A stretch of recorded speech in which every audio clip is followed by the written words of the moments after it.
Aaron Murray. I've never called you that.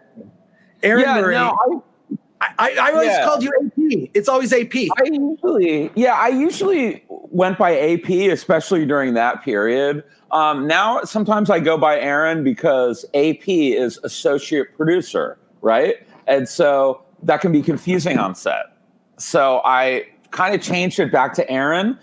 And interestingly, I mean, when I was at G4, that was a period between G4 and then working also a little bit for Style and E networks that were kind of the sister networks of G4 at that time. Mm-hmm. I had a run of about 8 years, like on staff doing sound, which is really unheard of, especially now, during that period of Attack of the Show. So I went by AP during that time. But then when I went back to the freelance world after that whole ride ended at G4 and Attack of the Show and all that, then I kind of started going by Aaron a little bit. But, we might as well just call me AP for this. I got to go old school and call you AP because cool. You were just like, and first of all, I never really aspired to be on television. It was sort of one of those things I reluctantly fell into, but you made things so easy for me. And we would all I remember was with doing field stuff. Yeah. How much fun it was to work with like you and Ryan or you and you and Mike, like it was just a blast. It was just like a party. With the exception of when we were doing stuff with Corrado, where it was just like, we need 9 hours of B-roll. Yeah. He was like, I'm doing TV segments, but I'm going to direct it like Stanley Kubrick, That's right. Corrado was a real taskmaster in that way. And he wanted to make sure he had all the footage that he might need later. He was always wanted to get an A++, but that's right. Sort of get the entryway in. You did field work in sound. But you were more than that because you were the type of person that could just make everyone have a great time. There's a tone on a set, like, and especially field producing can be like doing, field segments can be stressful sometimes. And you always had like a smile on your face, would always goof. You'd have like go-to jokes. I don't care if I heard them like 3 times, but they were just like, it was just like, you're there to relax and make it, because the last thing you want is something to be stressful when it's like, it's just TV. It's like, who cares? Yeah. It's like, you hit it right there. I mean, first of all, that's really sweet of you to say. And I try to live like that. Absolutely. I'm not just in it for the sound. I'm in it for the whole experience, right? It sounds trite, but, being able to work with people like you and being able to meet all these awesome people and work with cool people and all the stuff we saw and the places we traveled and the new countries we went to, that's what it's all about for me. So I'm in it to have a good time. I mean, for sure. And especially, Attack of the Show, what a fun time that was. I mean, it was always some crazy kooky thing we were getting into. So that drew me to that for sure. And I'd been working in TV for a few years. I started out as a reality TV show star.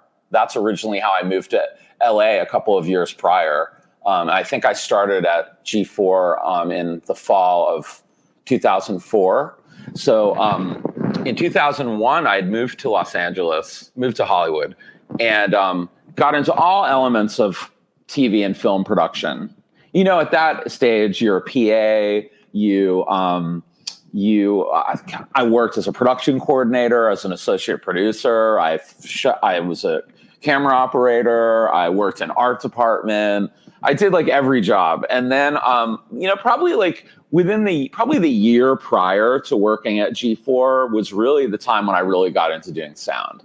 And at that point, my friend Jim Downs, who originally was at G4, and did he launch Attack of the Show, or did that turn into like Gavin, or you may have to remind me on a lot of he was there right at the beginning during the transition from the screensavers to Attack with Gavin. It was really That's right. That's right. And so Jim Downs brought me in. And one interesting thing to know about G4 and the beginning of all this was that a lot of these guys came over from Pseudo, which was kind of the YouTube before there was YouTube. It was a video streaming company startup in the late 90s in New York City. And Jim Downs and Josh Crane and maybe even Rob Juster were involved with that in New York.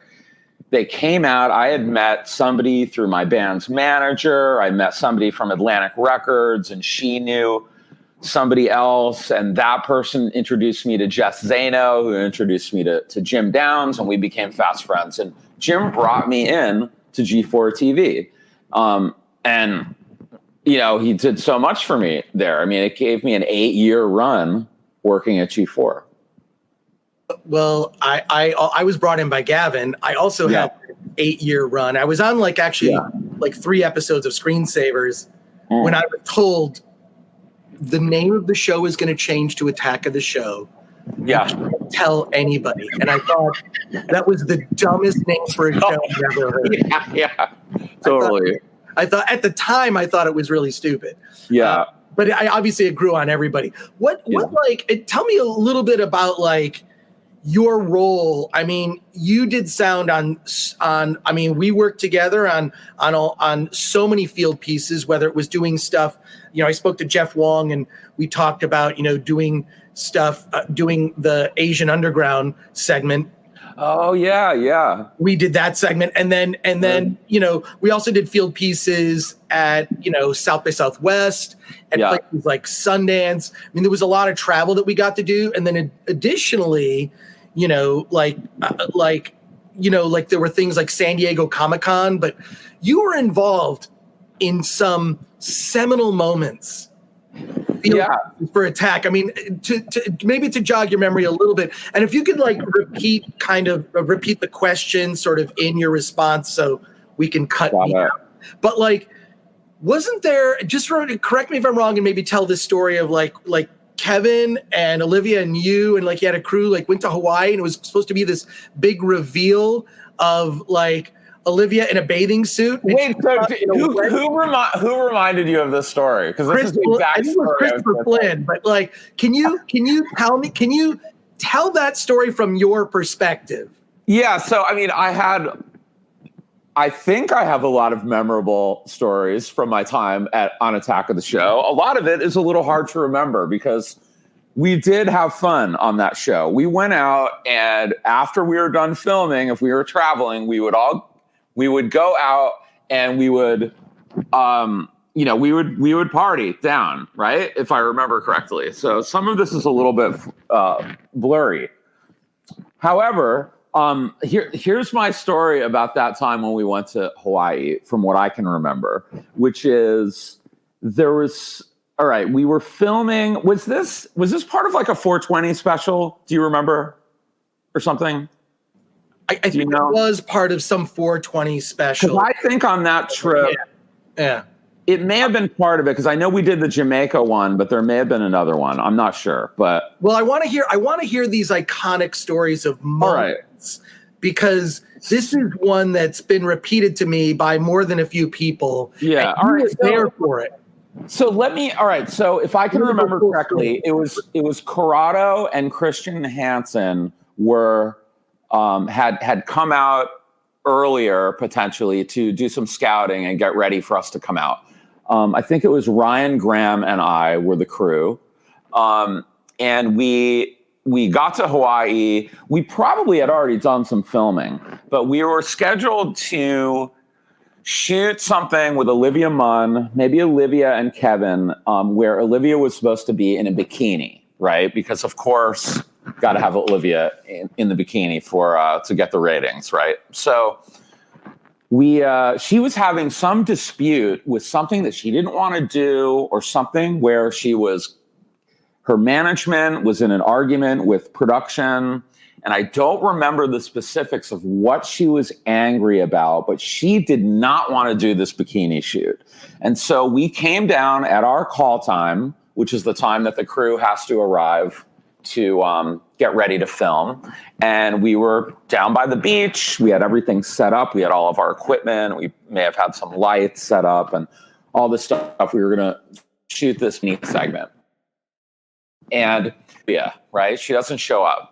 So we're waiting and we're waiting. I don't know how much time passes, but finally Olivia shows up. And she's wearing what looks like every single thing that was in her suitcase. Like she had emptied her suitcase and put on every layer she could. So she was wearing like a big hat, a scarf, something over her face, probably a shirt with another shirt over it, and then a sweatshirt, and then maybe a windbreaker. I envisioned like overalls, but it was probably just like shorts and another pair of pants and maybe sweatpants and then another pair of shorts put on over that. Like just comically every article of clothing that she had in her suitcase. This was her moment of defiance. You know, she was not going to do this shoot. And so, you know, basically Corrado threw his hands up and he said, okay, fine, have it your way. And we actually got a call, I think, from another exec that said, listen, guys, sorry about that. Just take the day, have fun. From what I remember, even production paid for Ryan to go play a round of golf. And I actually put on my snorkeling gear and went out and swam around in the bay. Must have been in Maui, I think. I went snorkeling for the day and swam with turtles. And I was like, basically, I was like, thanks, Olivia. And it was such a great time. And I'll say too, I have to say, I mean, Olivia was always super cool to us. She was always great to the crews. She was super cool. And I personally have nothing but good things to say about Olivia. And that day she gave us like a free day in Maui. Dude, I feel the same way. My experience working with her, I thought she was a badass. Like, she always was cool to me. And she also, though, was challenging in the sense that, like, when we were doing, like, whatever it was, like DV Tuesday, if I ever did anything with her, she just made it like she just sort of cranked it up to 11, where it was challenging for someone like me that was not as experienced in television. I mean, she was an actress kind of pretending to be a host. And like, which gave her this extra special superpower. Yeah. I always had like the best time, like doing stuff with her. So same. Yeah. I mean, she was great. I mean, Sarah Underwood as well. Super cool. She was always good to the crews. We did some cool stuff as well. Like some of these trips, like Brazil, we did a Brazil trip, some other things like that. But yeah, I mean, the hosts were cool. I mean, obviously, you and I became great friends, and everybody was super cool. There wasn't a lot of like pretentiousness among the hosts and everything like that. That's true. There wasn't a lot of pretentiousness in this. In like, there wasn't a lot of star airs, and I will say it was my personal best experience on a television show. And I had done a bunch of TV before that, and it was kind of like not super excited about this. I don't know if I want this to be my career. This is whatever. And then like my best experience is really kind of like, you know, was kind of my last. I did a bunch of little dumb stuff after Attack, but I was like, nothing will top the experience with Attack. And I felt bad for a lot of people there. It was like their first job. And I'm like, oh my God, you're never going to have as good an experience as this going forward. It's going to be miserable. What were some of the other experiences that you can recount? Like, can you talk about like working at San Diego Comic-Con or some of these other things, or like really specific experiences that you had working at some of the. God, you know what pops into my brain, and tell me if anybody can corroborate this. But when we filmed the 420 special in Jamaica, we went to a pot farm where they took our phones and there were guys with machine guns. Did anyone else relate the story to you when we filmed that? Not yet. Not yet. So Yeah, I mean, we did some other cool stuff too. I mean, we did the Appleton Rum Distillery tour, which I love doing stuff like that. But we got a personalized tour from the woman who's the master blender at Appleton Rum, and she's so cool. She's like total rock star rum industry woman, and I think a descendant of the family who started the distillery, and anyway, that was a super cool experience. What else can I say about that? I mean, yeah, I just remember having this scary moment where we were this deep down in my brain, I remember filming at this cannabis farm, and they took our phones, and I think they tried to like almost like blindfold us and then drive us in this shady van, like into this shady part of the island, and there were like guys with machine guns waiting for us when we showed up, and we filmed a little segment about growing cannabis in Jamaica. Dude, I wasn't there for that, but yeah, I remember that 420 special. I mean, there was always something crazy, like Epic April. There was the San Diego Comic-Con live stuff.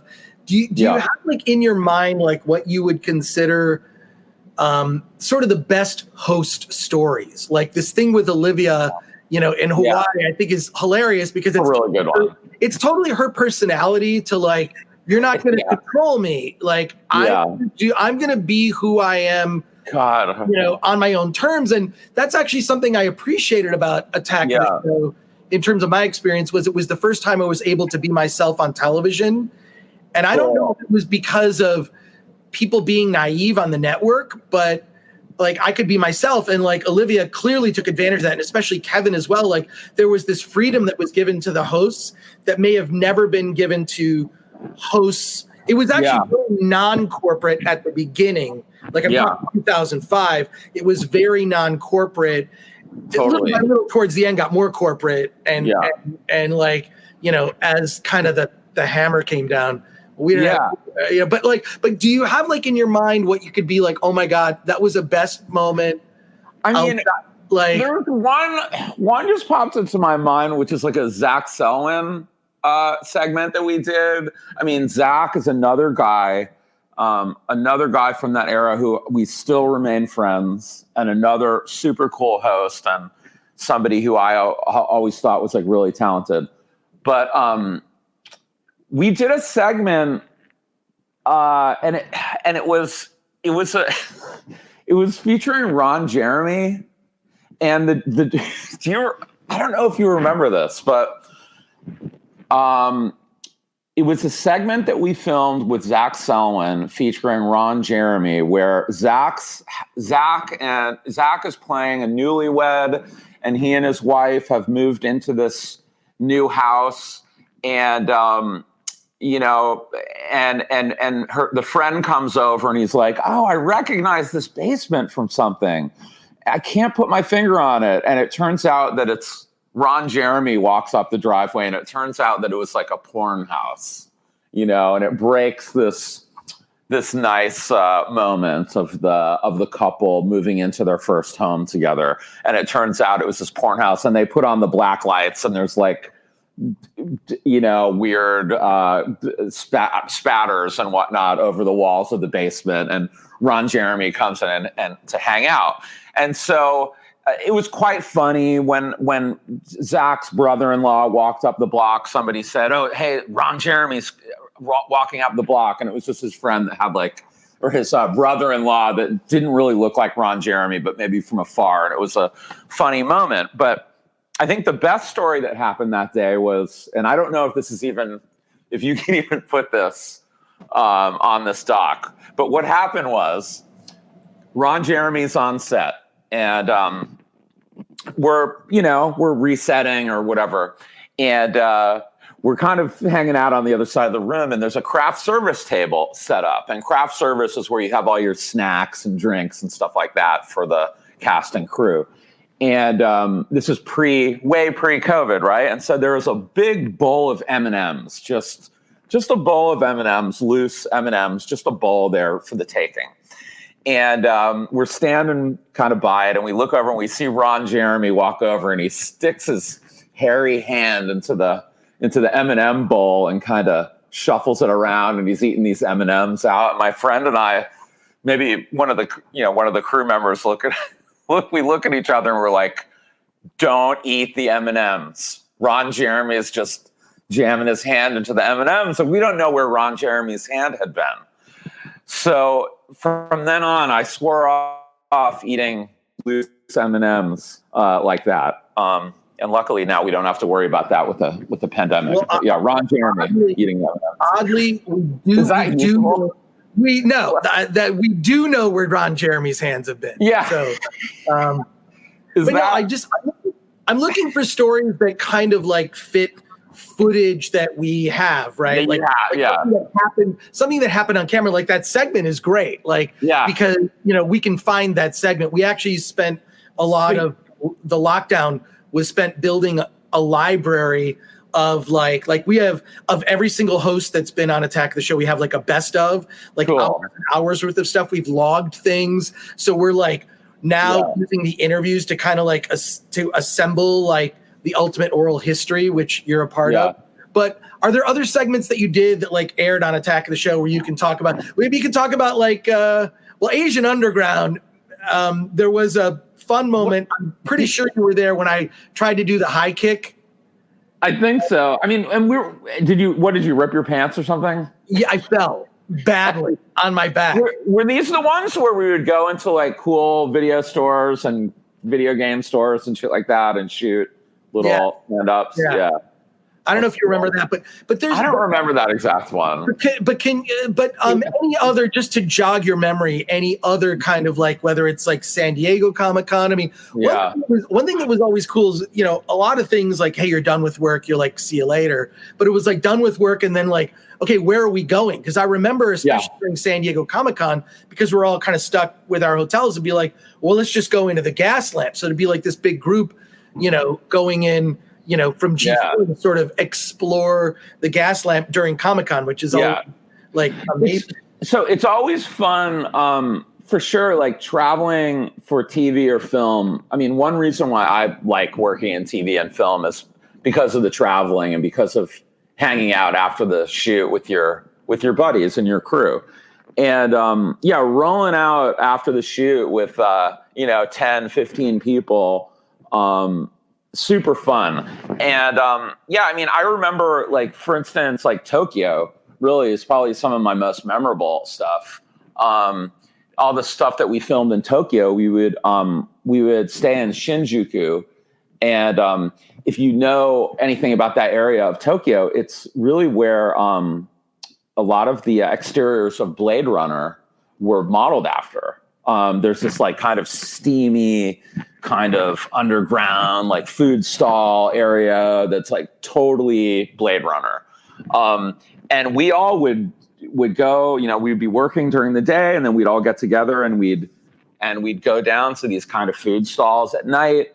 I mean, I remember personally having a moment where we were eating in one of those stalls with I'm sure Kevin was there and, some of the crew. And the guy who was serving us food, we were eating like yakitori, which is like skewers. And I said, "What's that?" And he said, "It's chicken, but not the meat." And it was chicken uterus. So we would do stuff like that. Everybody was fearless. I mean, we would go out and we would eat anything. We would go anywhere. And like, it was so fun.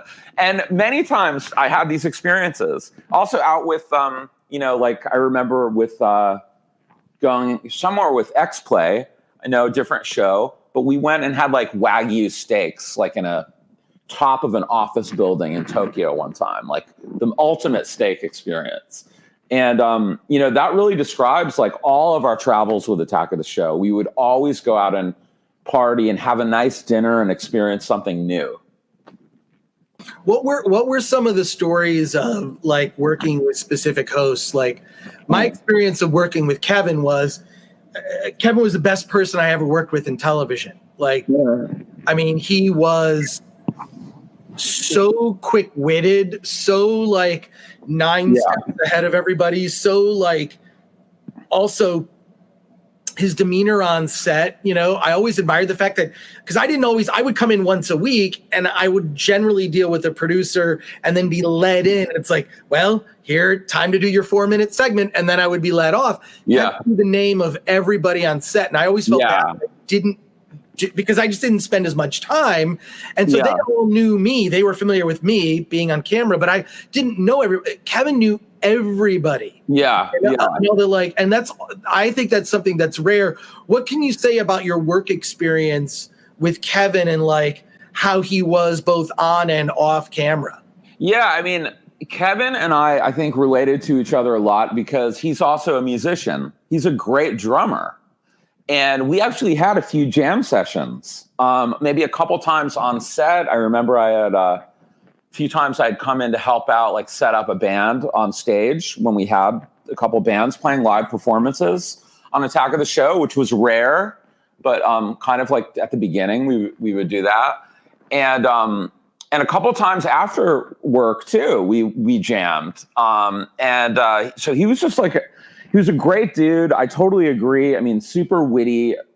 He's a nice guy. We haven't really stayed in touch over the years, admittedly, but like as far as one thing I can say about him, aside from being a cool guy and a great host and a smart dude, is that he's a great drummer, which is something maybe not a lot of people know about him. I'm not sure. I think he might have played a little bit on the show.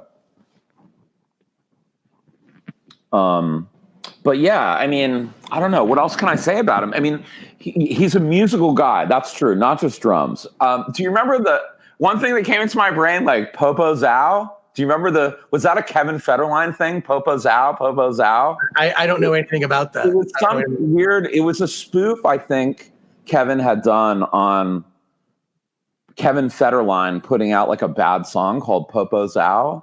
Cross-reference this somehow with other people, because I seem to remember some Popo Zao thing. I also remember us running around drinking Red Stripes and playing percussion on the slats of the hotel room doors in Hawaii as well. I remember that. Dancing around, singing, playing music, playing percussion on anything. He was up for it.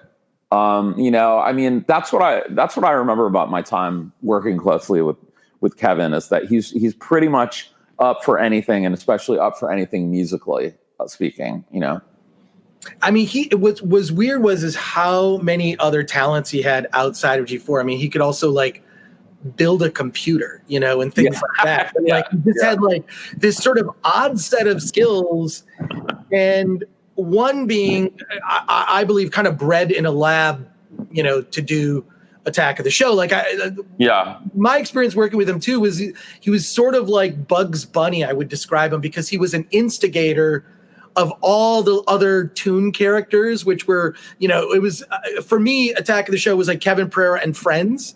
Yeah. So, when he left, when he decided to leave and kind of saw that they weren't making moves to really preserve Attack of the Show long term, that I felt that was the end. Do you have any insight or experience, or can you talk about like the end time, so to speak, when you kind of saw the writing on the wall? I mean, it was really almost, God, it was like, I felt like it was like a year of like, are we going to go away? Are we going to stay? Are we new leadership? What are they going to do? Like, it was this weird back and forth of like, and none of us really had the inside track, and any sort of shred of news was, like tea leaves being, but what, can you talk about what it felt like, and then how you heard the news that things were about to end? Do you have an experience of that? Yeah. I mean, from my perspective, working at G4 the whole time, I felt like I had made it through 8 rounds of layoffs. I mean, it was kind of like, it always seemed a little tenuous, the whole thing, like how long it would live. There are always changes happening. And also during that period, I mean, it started with, Tech TV and G4 TV kind of merging. And then it was like kind of Comcast had like, had then bought NBC and kind of rolled G4 into that. So, I mean, there's always something kind of tumultuous going on with the whole thing. And eventually, where our crews, like camera and sound were just working at G4 at the beginning. Then we started later on working more for Style when that was around, and then E channel, and then also for Esquire Network when that kind of took over. It didn't really take over for G4. It kind of took over the Style Network at the end. So it's all interesting stuff.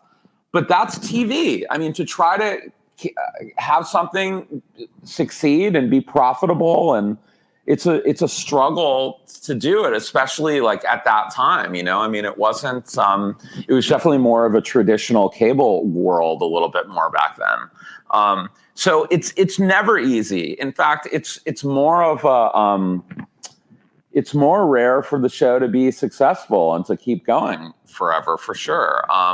And so I don't know. I mean, I don't even really remember the exact time, like, that I heard, it's Attack of the Show is done, because it always felt like something was changing or going away or another door was opening and stuff like that. But definitely when it went away, that was kind of the time for me.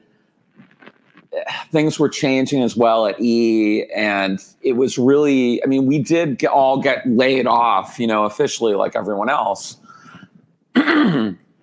The crews got laid off like everyone else, but I had been asked to like stay on staff at E at that time. And I was like, no, I think this is the time when I need to fly and I need to go freelance and kind of go work on something else. And maybe it was time. I mean, it all had a decent run, and we did what we wanted to do at that time, I think. And I think we had our fun and we learned a lot and we made good connections. And, I just kind of went back into the freelance world pretty happily.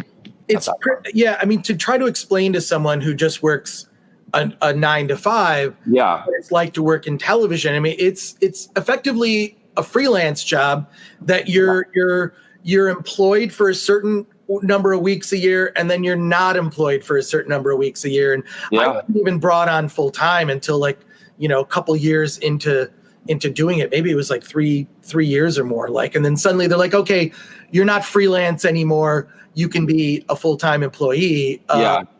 But can you explain a little bit, maybe for those that like don't work in the entertainment industry, like what that sort of like chasing the freelance, you're like working on a job freelance, but then you're always chasing new jobs. Yeah. I mean, the freelance world and lifestyle of somebody who works in TV and film is like, can be like every week is the first day of school.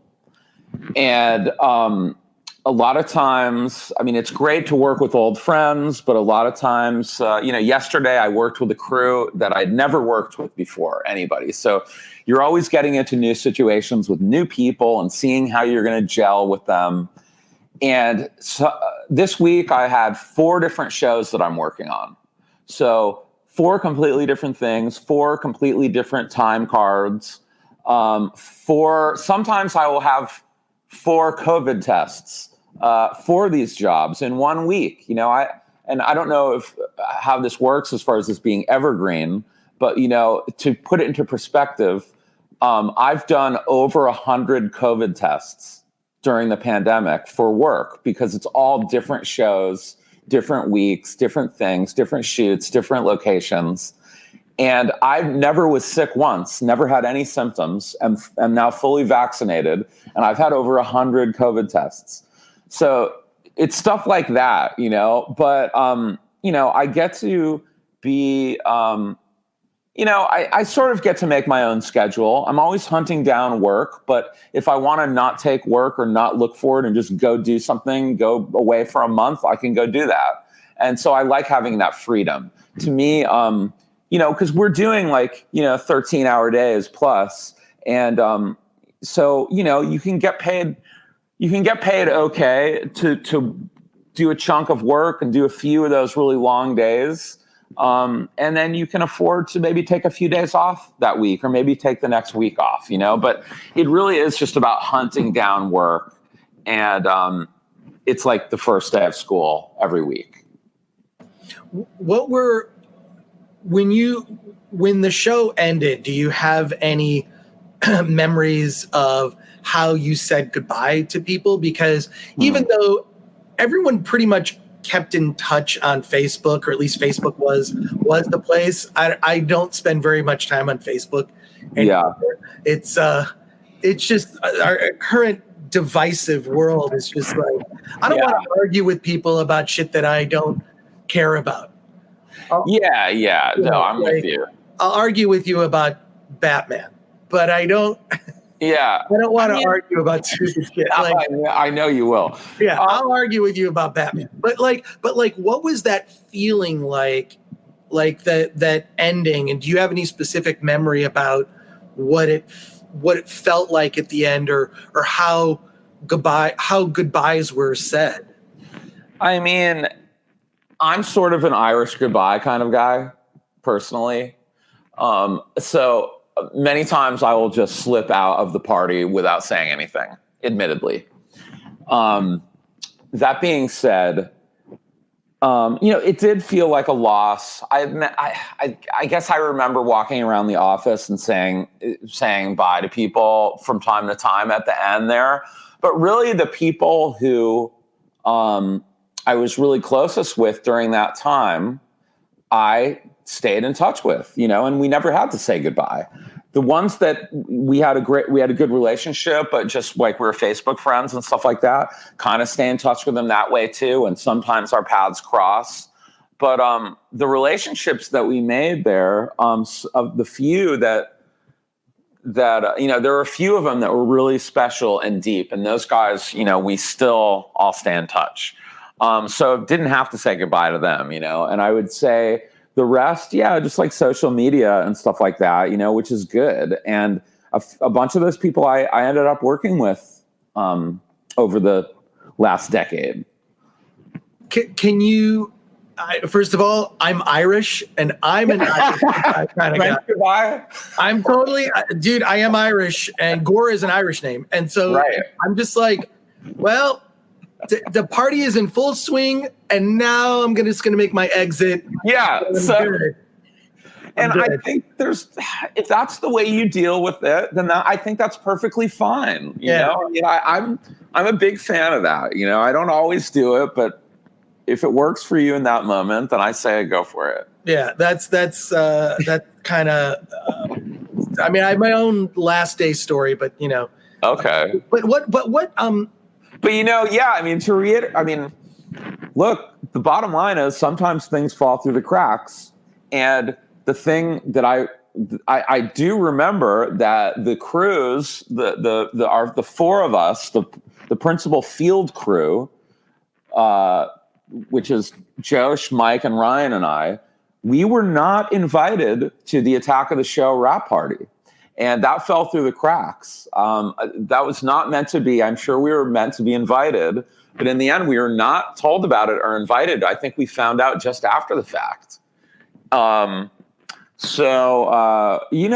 long-term animosity there, but that did happen. And sometimes, admittedly, the in-house field crews, we felt a little bit like outsiders from time to time, because the stage crew was so tight, and the staff, all the producers, the field producers, the story producers, and the studio crew were really so super tight. And we were kind of a little bit of outsiders. We were doing everything outside of the studio, doing all the traveling and all the weird field stuff. So there was a little bit of a division there, I guess I could say, that we felt slightly. But the big picture was that, of course, we felt like we were a part of the whole thing, which is cool. But we floated around, and we weren't just on Attack of the Show. We were working on X-Play. We were doing Street Fury and all these classic, cool G4 shows, which, for us, it made it interesting as well, because it was just different, all kinds of different people and experiences and places to travel and content, and we got to work with all the hosts of G4. So, well, just to be consistent, you will also not be invited to the premiere of this stuff. Good. We'll keep it. We'll keep it going. No, that's not good. true. You're all going to be invited, dude. I want to, look. I know there was the reunion that was on YouTube, and that was done at a time when COVID was, on high alert. And it's amazing that they were even able I did not participate in that. Yeah, so that's on me. It's amazing that they were able to pull that off, but there really needs to be a real reunion, and it should be at the 20th anniversary. And my hope is that this documentary will be something almost like a wedding video for everyone that was involved in the show, to just sort of relive memories of what it was like. So you are invited, and everyone's going to be invited. So lovely. What tell me, do you think, because one thing that comes up, because I interviewed Zach Selwyn, we were talking about a lot of stuff that we did on Attack of the Show, and and look at footage, and I'm like, oh, shit, if I did this now, I would be canceled. If I said an offhand remark, many offhand remarks that I made, I'm like, oh my God, that is gonna, I feel like there's no cancel culture there's no you can go back decades on stuff. So I'm sadly, sadly you can. So can you do any of that stuff now? And what's the appetite for that? And what do you think? We're looking at footage and going oh my God, can we even show this in the doc? Because this is so crazy. What are your thoughts? Can you do and I know that with the field pieces, a lot of stuff went kind of far. Zach was reminding me of stuff he did, and I'm like, oh my God, I forgot about that. Do you think you can do some of these things today? I mean, can you do anything at any time 10 years in the future? I mean, I don't know. I mean, I'm down with being kind and empathetic to all people. However, I think the woke culture, obviously, and the cancel culture has gone too far, and I'm a progressive California liberal.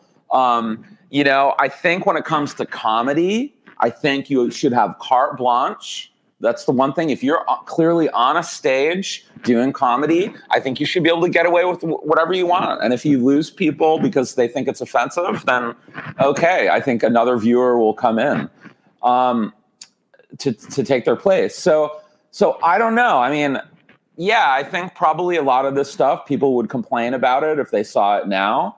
But you just have to let comedy go free and be creative. And that's what Attack of the Show was. I mean, it was information about lifestyle stuff and products and all this stuff and culture. But really, it was supposed to just be for fun and to make you laugh and to make you forget about stuff, that's more serious. So, I think it's all in good fun. I think it just depends if something's meant to be mean or meant to be, if you're meaning to offend somebody, that's one thing. But if you're saying things that are meant for entertainment or comedy value and it offends someone inadvertently, I don't know. I'm not too worried about that.